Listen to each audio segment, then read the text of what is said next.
I bet I could, bitch, I bet I would. On the low, what's up with you, ho? Bitch, you smoking drone, bitch, you know, bust like 44 when I spit that. И какво ста, хора? Аз съм Чудесет и днес ще направя един туториал с Photoshop, който ще включва как да си направим thumbnail.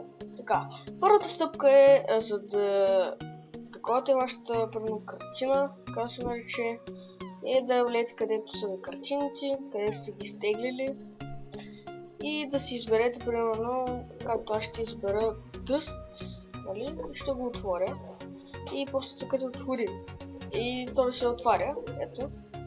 След това, само да ви кажа, че това ви е големината на, нали, на шрифта, с който ще пишете. И примерно почваме да пишем и аз ще напиша CSGO Dust 2. Така. Ето, нашия текст е готов. Тук може да си го правите колкото искате по-голям, примерно 1000, примерно 500p или нещо такова. Гледам, ако се чу такова някакво превозно средство, просто минават. Тук е примерно вашия текст, какъвто искате да го направите, нали? Моето е това, но вашия в Photoshop няма да ви го има и трябва да се го изтеглите. Мисля, да, защото аз се го изтеглих. И тук е за да центрирате текста. Така, хора.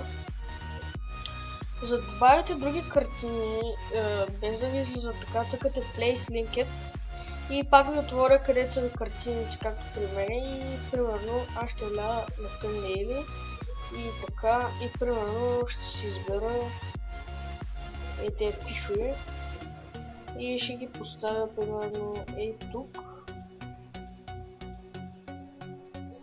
Ето, готово.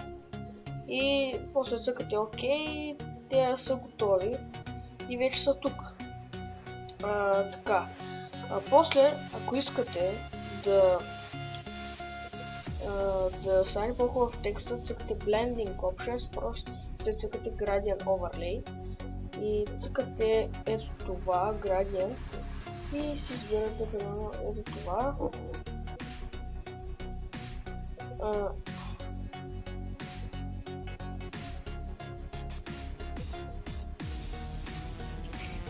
Извинете, просто нещо се пъгни. С готъчки Go. Така. Blending Options, после пак цъкате Gradient Overlay. И ето цъкате това. И ето, това ви е готово. Ето тук, за да стане малко по-тъмно. Бъдем, ще го направя така. Добре, значи така добре. Тук да стане като старото.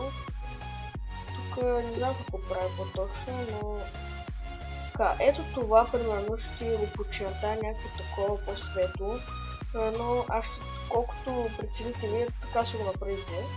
Моето ще е на 30 и това е примерно така, ето така. И тук това може би е най-важното. Примерно тук да има сянка, ето. Аз ще го направя примерно така, да има сянка. Това е да е подчертание на сянката или нещо такова. И това е, нали, да е по-отличително на сянката. И да. И моето примерно е такова и е готово. Как да го сейфате е по-важен въпрос, защото доста хора не знаят, като самия аз преди. И цъкате, нали, пак цъкате файл и цъкате Save As. Цъкате Save As и ви излиза ето това. Примерно, може да преименувате картината, но аз не я преименувам, защото няма смисъл. И ето това ще ви излезе. Като цъкнете на това, аз се го сейфвам с GIF. То е четвъртото, цъкате GIF и запиши след това. Да. И цъкате OK, Окей. И вашият тъмнел се е запаметил. Хора, ако искате още такива нали, туториали, дайте един лайк, сабскрайбнете си и до следващия път. Чао, чао!